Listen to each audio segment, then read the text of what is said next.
It has been about 20 minutes, and as you can tell, the water is boiling, chicken is cooked. So, I'm going to take the chicken thighs and put them into this bowl of ice cold water. Usually I would have ice cubes in there and a bowl with ice underneath it, but I don't think that we're going to need that much ice in there. So I'm going to take the rest of my chicken out and put it in the ice bath.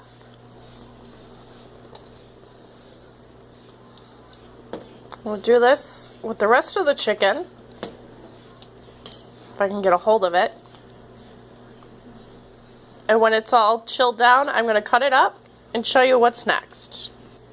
I also am going to strain the vegetables out with a strainer and save about 3 cups of the liquid.